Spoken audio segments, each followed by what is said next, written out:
la banda que está sacando el barrio, sí señor. Presentado por Chaparro Salazar. Y dice: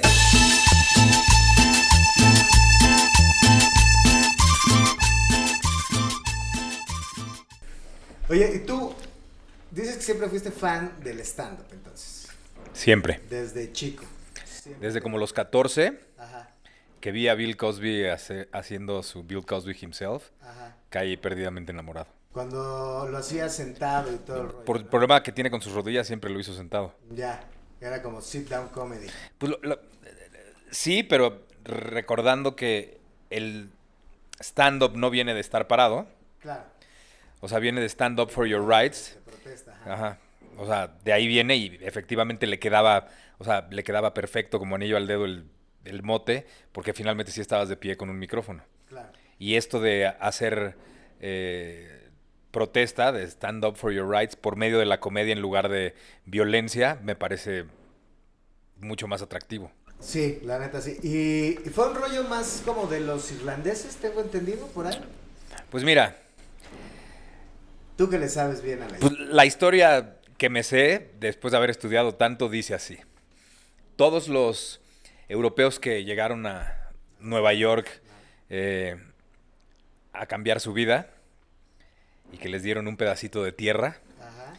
entre ellos llegaron polacos, irlandeses, judíos de todas partes de Europa, y los judíos, como tradición, en el cumpleaños de una abuela, solían agarrar el vasito y la cucharita, cling, cling, cling, cling, Ah. y entonces se platicaban anécdotas de la persona festejada, la abuela, el abuelo, el papá, y era una especie de roast. El chiste era ponerlo en evidencia y hacer que se sintiera mal por medio de humor. La abuela se puso bien peda la Sí, otra sí, sí. vez y- Esto lo hacían los judíos. Ajá.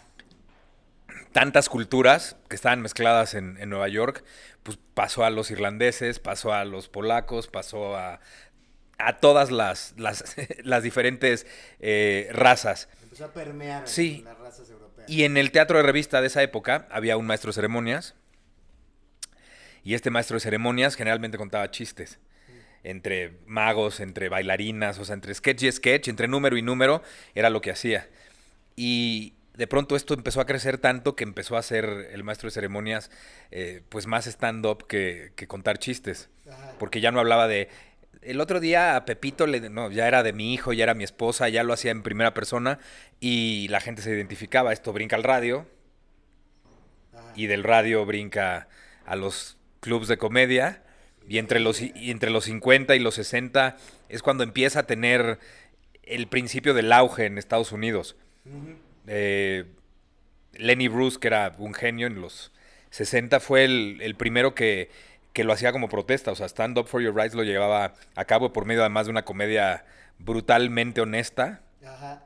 Y luego, en los 70 surge George Carlin, Richard Pryor, que además se volvió no nada más una voz protestante, sino además la voz protestante de la comunidad negra, de los afroamericanos.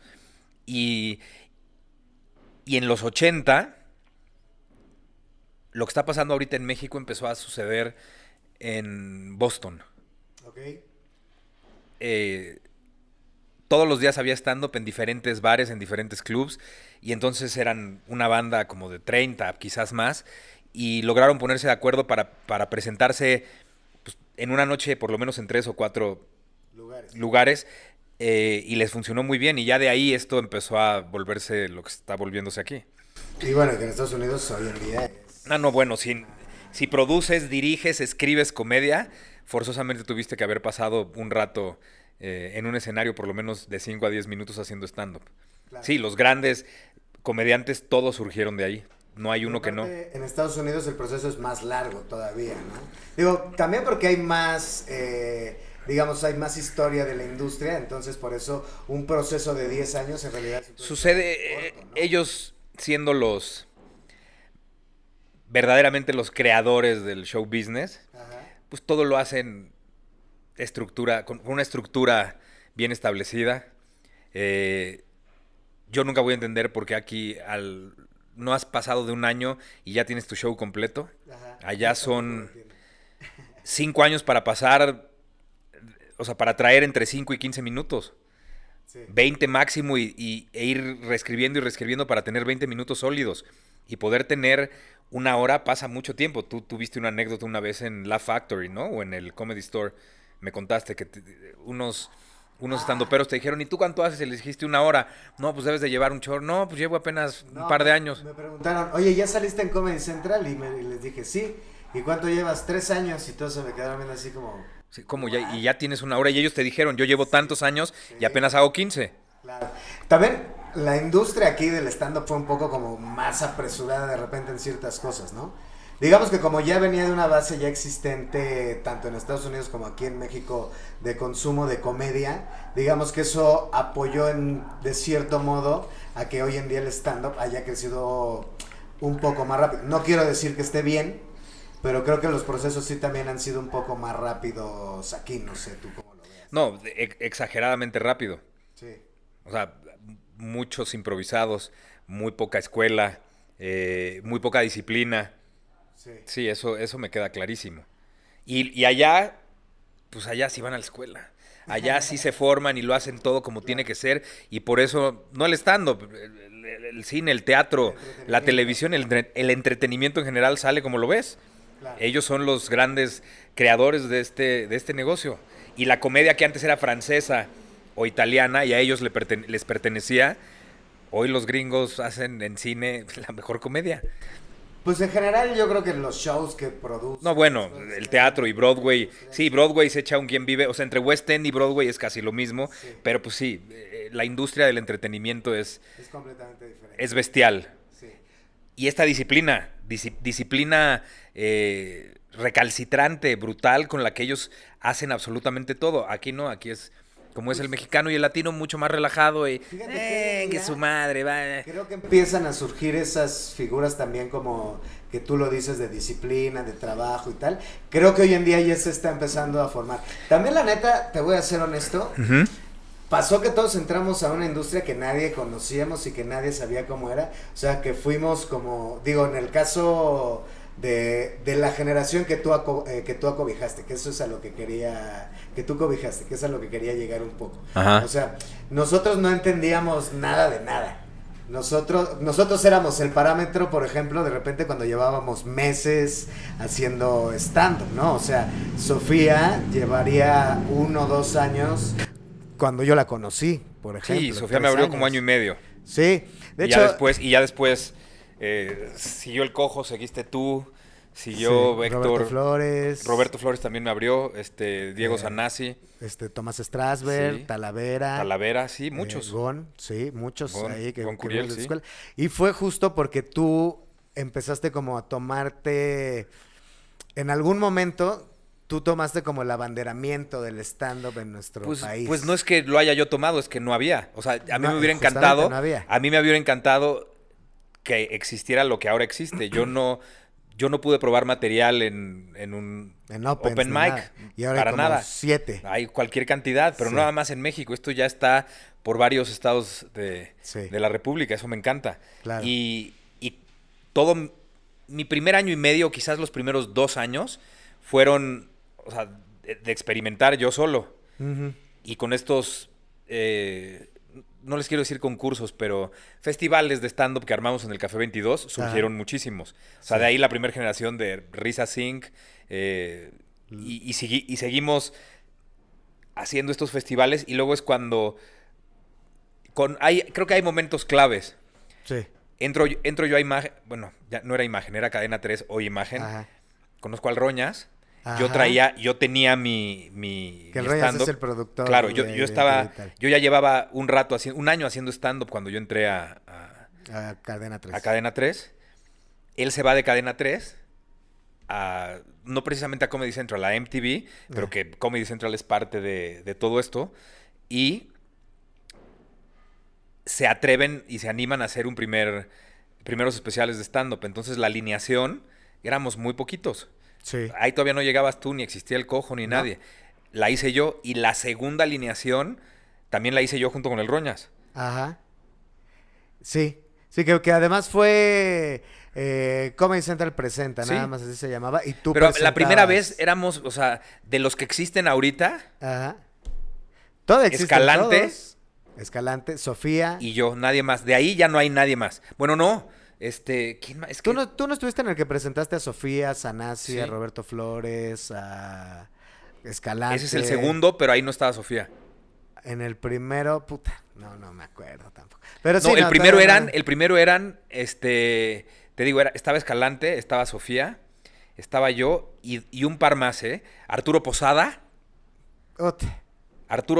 y se me está olvidando alguien más, y Felipe Nájera. Ajá.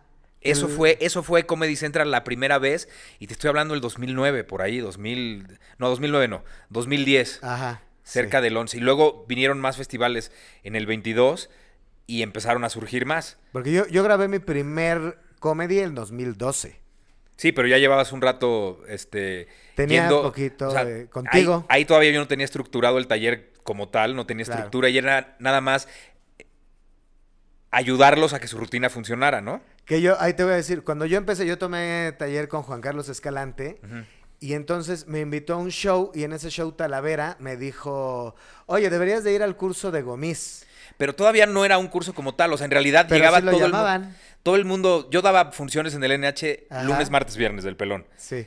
Y entonces, 3 horas antes de la función, nos juntábamos, pasabas a decir tu material, te decía qué podías pulir, cómo hacerle. Que era más un grupo de Sí, autoayuda. Además.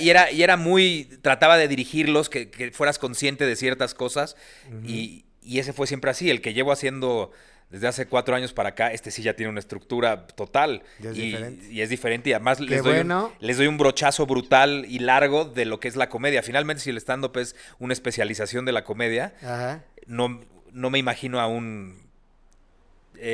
¿Qué Médico. médico te gustaría? Sí, pero ¿qué especialización? No sé, un neurólogo. Ok, un neurólogo primero se tiene que aventar sus 4 años de medicina general o 5 para Claro. después la especialización. Lo mismo debería de suceder con el stand-up.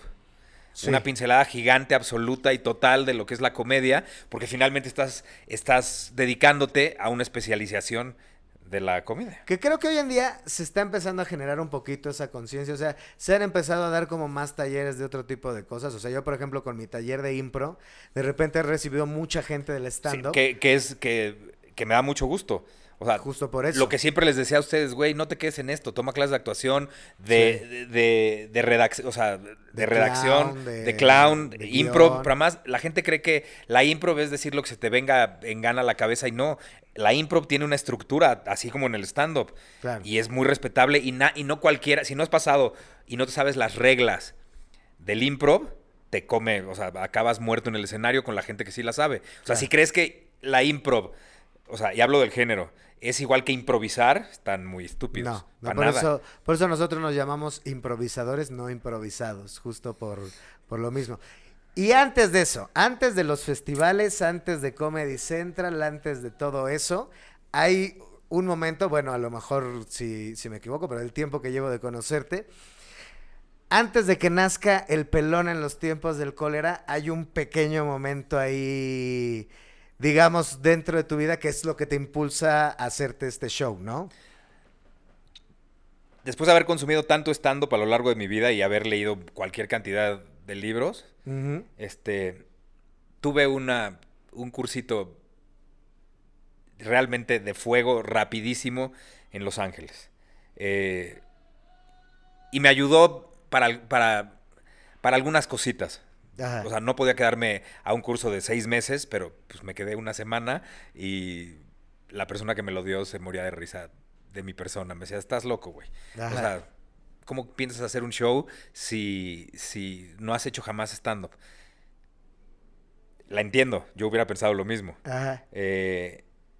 Estaba entre Colombia y México viviendo y mi hija me dice que ya no me regrese. Y pues estaba vetado de Televisa, de Azteca, por estar en Telemundo, por haberme ido a Colombia.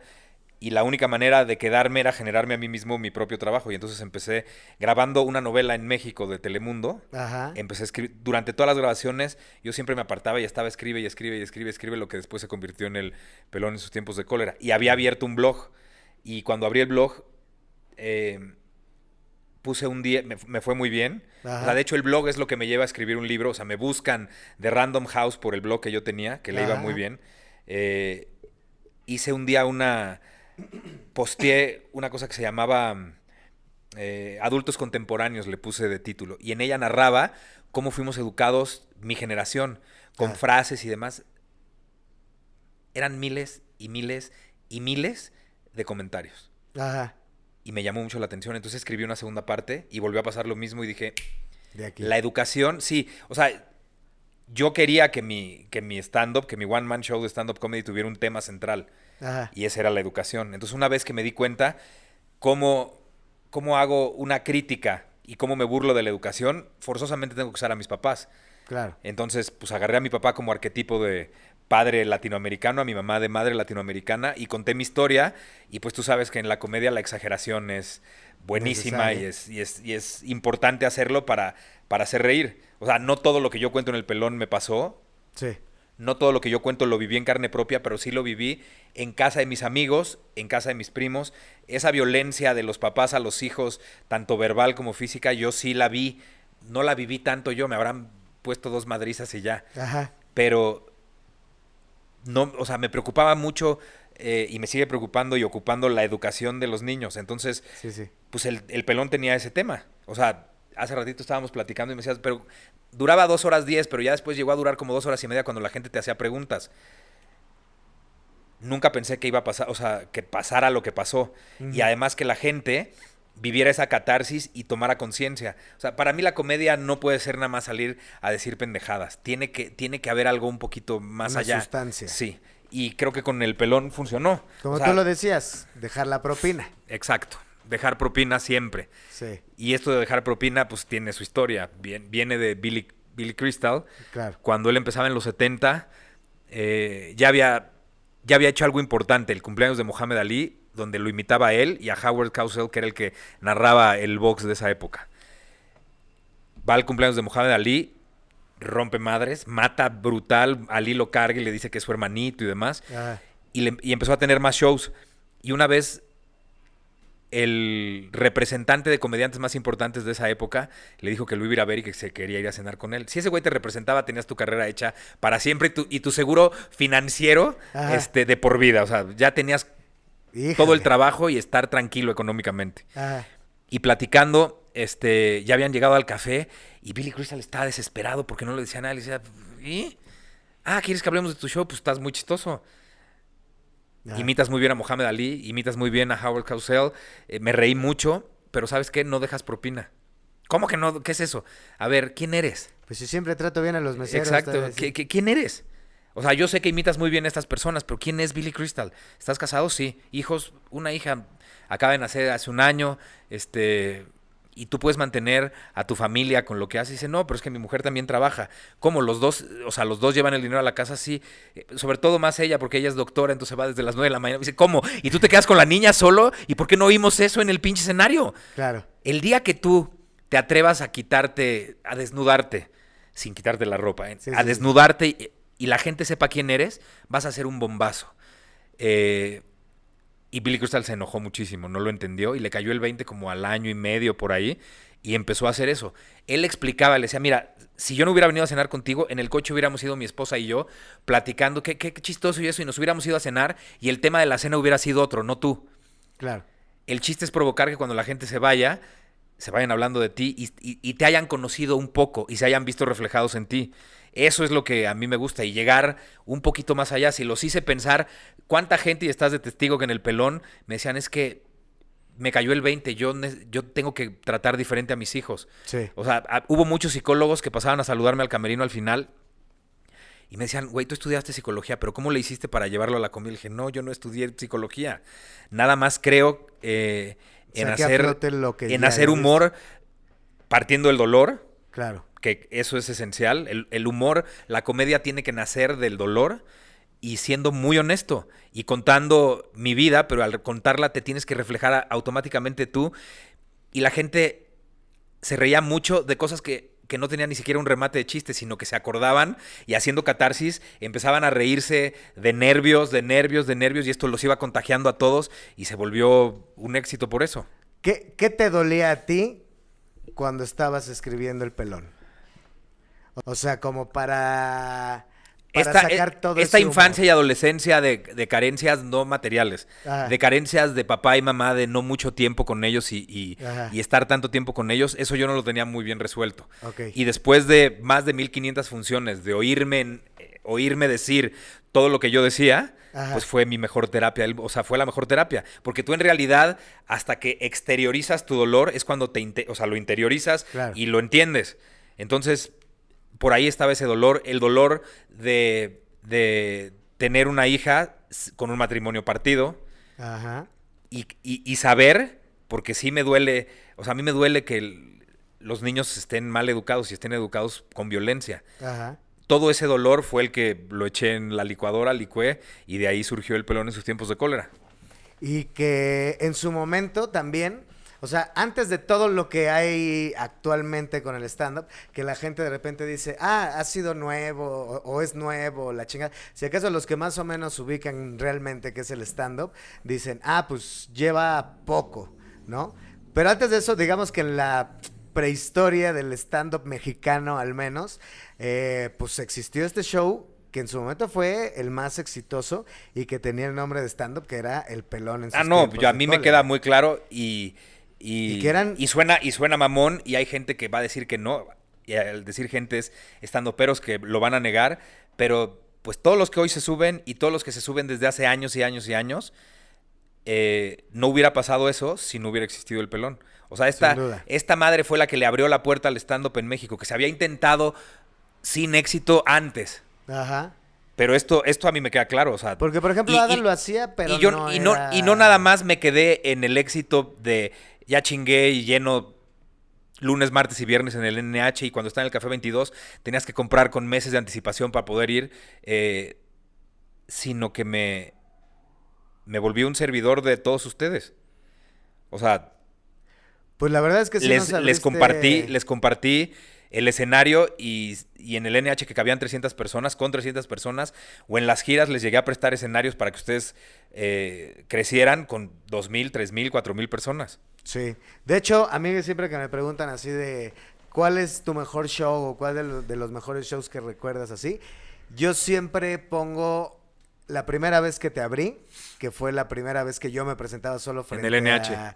a 300 personas y que me fue increíble y tal. Uh-huh. Ese show sí lo pero recuerdo. además lo hiciste muy seguido, o sea, me abrías continuamente. Sí, o sea, sí hubo un momento. Sí, o sea, llegó un momento en el que el Cojo, tú y no sé quién más, o sea... No hubo un momento que solamente éramos el Cojo y yo. Sí, después Talavera le siguió. Sí. Y cuando me mudé al Teatro Milán, que ahí es donde mejor estuvo El Pelón, o sea, porque ese lugar tenía Había todos los juego de luces juguetes, y tal. tenía todos los juguetes para poder usarlos y los usé. Sí. Pero ahí había como una rotación, ¿no? O sea, eras tú, Talavera, El Pelón, tú, Talavera, El Pelón. Luego Vallarta también me llegó a abrir. Ah, ¿sí? Eso no sabía, fíjate. Sí. Eso sí no sabía. Pero pues El Pelón fue lo que le dio o sea, lo que abrió la puerta para que existiera el stand-up. Y no nada más a ti, o sea, dejé que se subieran cualquier cantidad. Y acuérdate cuando era cada vez que yo cumplía años, el show lo daban ustedes y yo conducía. Sí. Pues de hecho de ahí salió mi primera oportunidad. Okay. Que ya me habías visto en un taller. Es que es lo que te quería decir hace rato. Cuando Talavera me dijo que tú tenías un taller, Ajá. yo dije, pues está chido, pero ¿cuánto ha de cobrar? Pues es Héctor Suárez Gomis. Y yo, la neta, pues no me alcanzaba. Estaba pagando el taller de Juan Carlos Escalante, imagínate. Y tuve que ahorrar para comprarme esa madre, para pagar esa madre. Entonces, ya cuando me dijeron que era gratis, dije, pues de una. Y entonces fui. Y yo creo que sí fue una ventana muy importante, que nosotros de ninguna manera lo hubiéramos logrado. Porque como te decía hace rato, para nosotros entramos a una industria que nosotros ni sabíamos cómo se hacía. Hoy en día apenas estamos empezando a descubrir, y algunos, porque en realidad no todos, todavía pasa mucho eso que tú dices de pensar que ya se pueden subir a hacer shows completos y que ya tienen mucho material. Y hay algo peor que eso, todo. o sea, dar clases es peor. Dar clases. O sea, si tú no tienes concretada tu carrera, o sea, no eres alguien que ya tiene una carrera sólida,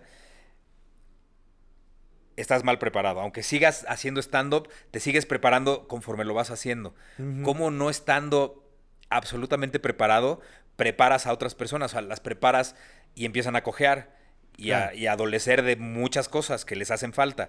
Ese tipo de cosas nunca debimos haber permitido que sucedieran. Y cuando hace 8 años les dije a todos, hay que estar unidos y hacer un equipo, aunque yo quiera ser mejor que tú y tú quieras ser... O sea, esa competencia sana es muy buena, pero si nos hubiéramos agarrado las manos todos y hubiéramos hecho eso, hubiera sido más fuerte. Todo el mundo se empezó a desperdigar porque todo el mundo quiere ser famoso y quiere ser conocido y la vitrina, estar arriba y que se rían, es una droga brutal, se los platiqué, es una droga más fuerte que la heroína. Yo luego voy y le toco a la casa así, oiga, lo hago reír tantito rápido.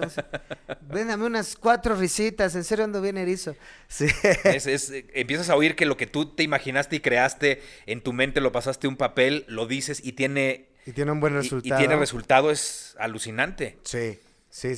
Sin embargo, a pesar de eso, creo que la industria ha ido avanzando, o sea, hoy en día va creciendo un poco. ¿Tú cómo la ves? O sea, independientemente de eso, ¿tú cómo la ves? Ya la veo, antes decía que estaba en pañales, hace unos 4 o 5 años decía está en pañales, espérate. Ahorita está en pañales. Ya el niño ya camina, sí. ¿no? O sea, se sigue poniendo 2, 3 se chingadazos. Sigue meando encima, se sigue meando encima. Pero ya camina. O sea, ya puedes ver stand-up de lunes a domingo, por lo menos en la Ciudad de México, durante todo el año, de lunes a domingo.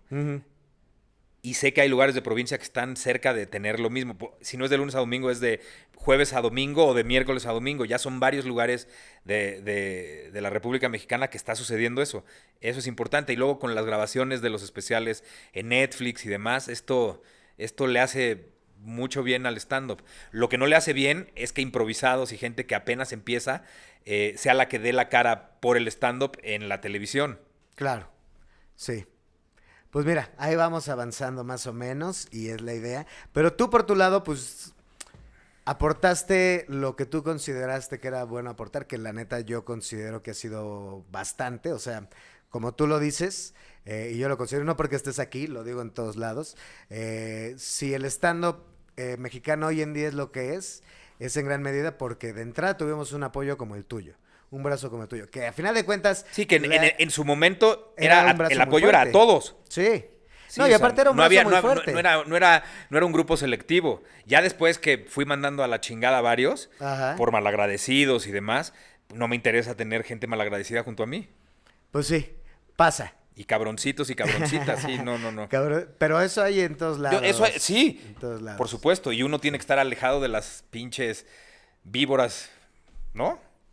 Oye, es más sano. Y ahorita que hablabas de la educación de tus hijos, yo veo que eres muy amoroso con tus hijos. Sí, pues creo que soy el papá que soñé ser y es muy el ejemplo de lo que es mi papá.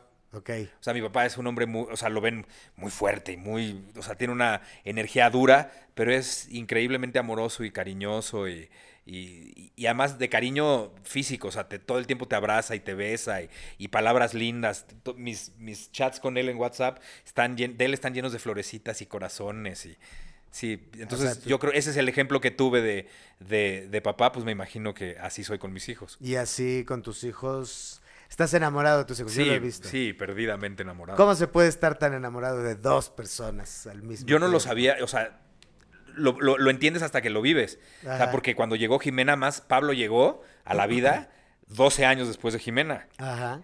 O sea, esos primeros 12 años era el amor de mi vida y todo era para ella. Y cuando venía Pablo yo decía, voy a sentir feo no querer tanto a un hijo como quiero a esta loca. Ajá. Y cuando apareció Pablo fue exactamente lo mismo. Igualito. Y puedes dividir ese amor y pueden estar los dos juntos y por los dos te derrites y por los dos das la vida. Lo entiendes, ni siquiera lo entiendes. Ajá. Sabes que se puede hacer hasta que lo vives. O sea, y los que tienen 3, 4, 5 me imagino que es exactamente igual. Porque son 2 personitas, son 2 seres humanos distintos.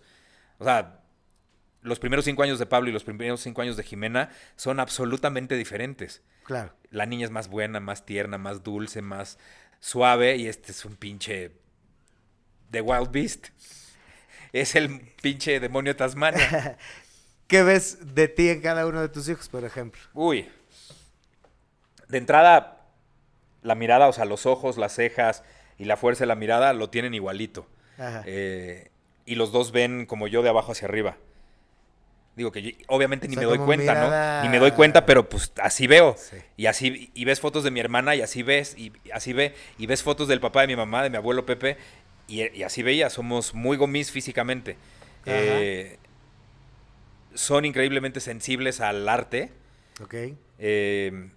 a la música, al cine, a este medio. Pablo es actor. Ya. Ya. O sea, ese güey podría debutar ya. Ya El está cabrón, para el debutar. cabrón no ve las películas, las vive. Ok. Y si va a ver algo que le gusta, tiene que estar caracterizado. O sea, si ve Harry Potter, que ya finalmente pude ponerlo quieto y ponérselo y enloqueció, él ve Harry Potter vestido de Harry Potter, güey. Y actúa y lo siente. Y estaba en Miami conmigo en la casa y estábamos viendo Harry Potter y cuando le empieza a doler a Harry su cicatriz porque está cerca a Voldemort, Ah. el pinche Pablo traía un piquete de mosco aquí y me decía, es que me duele mi piquete de mosco. Pero actuado y sentido y todo muy cagado. Y Jimena canta divino. Ajá. Sí, has Jimena, compartido ahí unos videos en tu Instagram. Jimena es más introvertida que Pablo. Pablo es extrovertido. O sea, Jimena es más parecida a mí en ese sentido. Yo que soy introvertido, todo callado, así. Jimena es muy parecida. Es increíblemente artista, muy artista. Lo que quiera hacer artísticamente le va a salir bien. Todavía está ella en este momento en el sí quiero ser actriz, bueno, no, pero nada más quiero cantar, bueno, no, bueno, actriz, pero nada más de comedia musical, bueno, no, pero también puedo dirigir, bueno, no. Voy a ir a ver cómo se trabaja en un despacho de abogados, me cagué de risa, ¿no? Voy a ir a ver cómo se trabaja en tal, que es un despacho de contadores, que viva todo lo que ella quiere, es artista. A los dos lo percibes cuando los llevas a ver teatro o cuando los llevas a ver una película, ¿cómo lo sienten? O sea, Jime me la llevé a Nueva York a ver teatro la primera vez, tenía 9 años. Ajá. Y vimos 6 obras, pero muy digerible para los niños. Y al siguiente año que me dijo que quería ir, le dije, pero vamos a ver todas. Sí, sí, sí. Y cómo las vive y cómo las siente y cómo verdaderamente le entra el amor por lo que está viendo, me hace saber Que lo estás o creer haciendo. saber que ella va a dedicarse a esto. Y el otro güey es igual, chiquito, él se transforma en lo que está viendo. Ya. Oye, aquí, bueno, como sabes, este programa se llama Sacando el Barrio y Ajá. más o menos explicamos hace rato Que deberían que... yo no sé por qué en México, qué pendejos, ¿no? No son las colonias, debería de llamarse el barrio. Sí, pues mira... En gran parte creo que en la mayoría de los países latinoamericanos Son barrios. ese es el barrio. Sí. Pues ahí en Iztapalapa, por ejemplo, está dividido por barrios en algunos lugares. Pero bueno, nosotros hablamos ahí como más sacar el barrio, más como superar, ¿sabes? Como pruebas que te va poniendo la vida y tal, porque el barrio pues le echa huevos y le echa esfuerzo y le echa para adelante. Más allá de quererte preguntar como algo más abierto, quise preguntarte al último de tus hijos, porque sé que actualmente pues has tenido que trabajar fuera. No, bueno, es ¿Tú crees duro, que es complicado. ¿Crees que en ese momento es un momento donde has tenido que, todas las pruebas que has tenido que vivir en ese momento, donde has sacado el barrio, crees que esta puede ser una de las importantes? Pues sí, no vivir con tus hijos.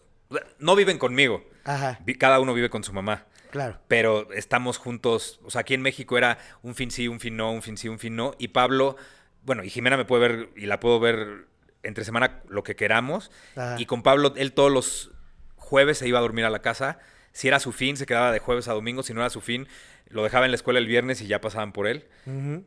Esa rutina, esa forma de vida terminó hace un año. Ya. Llego a mi casa y hasta mis perros tuve que dejar por un problema con la aerolínea. Cuando llegué con mis perros, no pudieron irse conmigo. Entonces mi papá se los tuvo que llevar a Cocoyoc. He vivido solo, sin perro que me ladre. Que estoy Literal. acostumbrado que yo llego a mi casa y abro la puerta y ahí están mis perros. Ajá. Ha sido muy difícil. Pero, así como amo a mi hija y amo a mi hijo y a mi familia, amo brutalmente mi carrera. Ujú. Y desde que escribí El Pelón, o sea, yo mismo me he generado a mí mi trabajo. El Pelón pasó a formar parte de las obras de Ocesa, Ujú. y con Morris hice mucho teatro al mismo tiempo que con El Pelón. Después hicimos mi papá y yo Los Locos Suárez, Ujú. y ahí maté al Pelón, porque era como un Pelón reloaded. Ajá.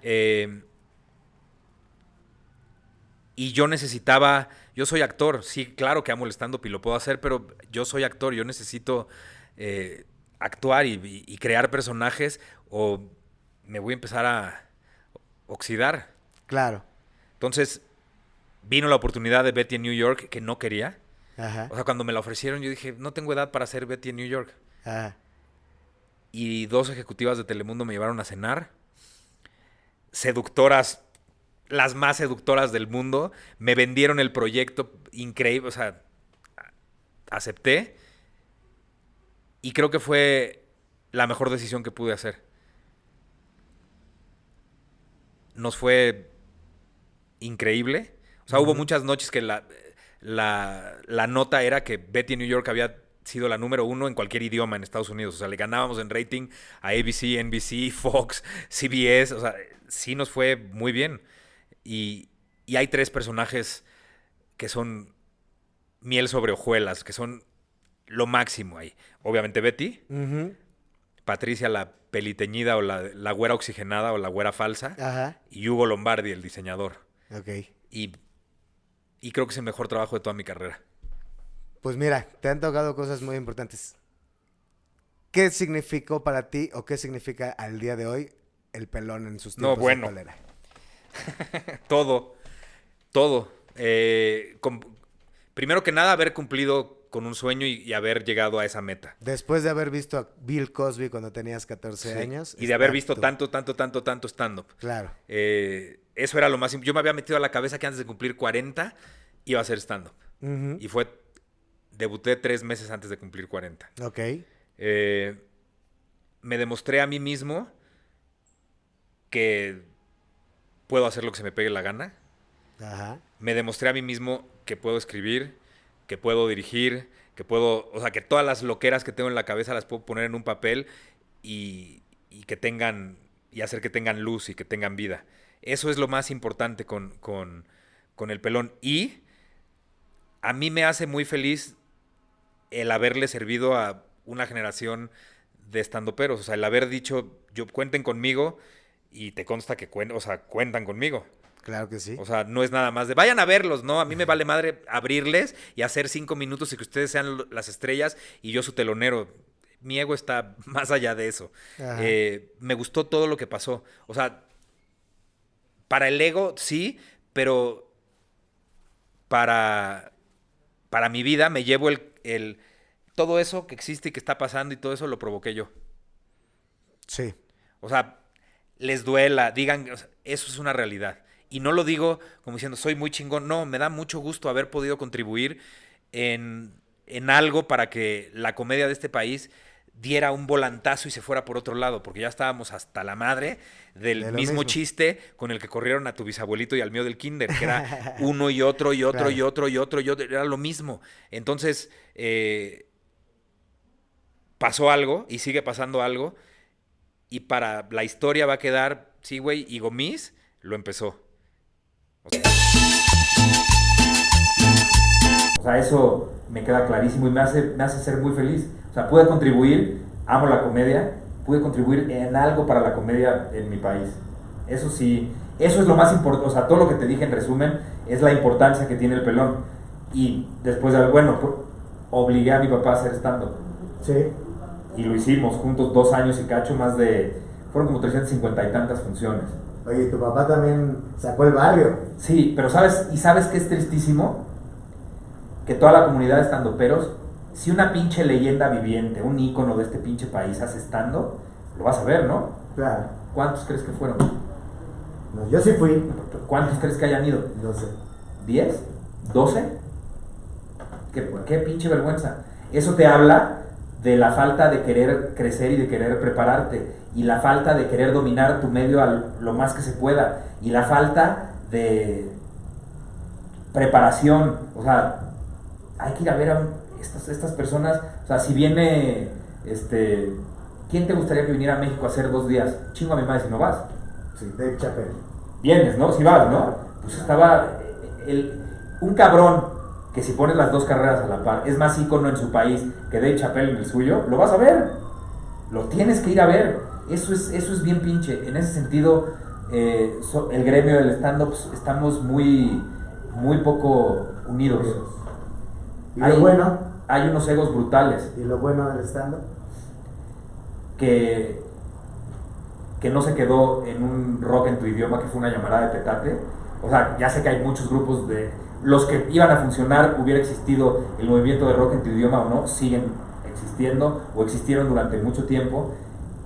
Lo que más me gusta es que no se quedó como una modita y que, o sea, ya empieza a tener vida, ya empieza a tener y a escribir su propio nombre en letras de oro en México, porque además Televisa mató la comedia, ¿sí? Sí. Hace mucho tiempo mató la comedia, ya no querían nada y dejaron de programar comedia en sus canales. La gente dejó de ver comedia en televisión y entonces surge algo increíble. Se empieza a hacer mucho cine de comedias románticas y de comedia, y empieza a surgir el stand-up. Y todo lo que la gente no podía ver en su televisión, lo empieza a consumir en teatritos, en bares, o yendo al cine con esta parte de la comedia que le habían matado, o le habían cortado las piernas en las televisoras. Sí. Eso está sucediendo y eso va a seguir sucediendo. Y cada vez Ahora, más. que me encantaría que la gran mayoría fueran realmente profesionales, dedicados, disciplinados y todo. Claro que sí, porque mientras más seas así y más estudies y menos te la creas, vas a seguir, o sea, vas a permanecer más tiempo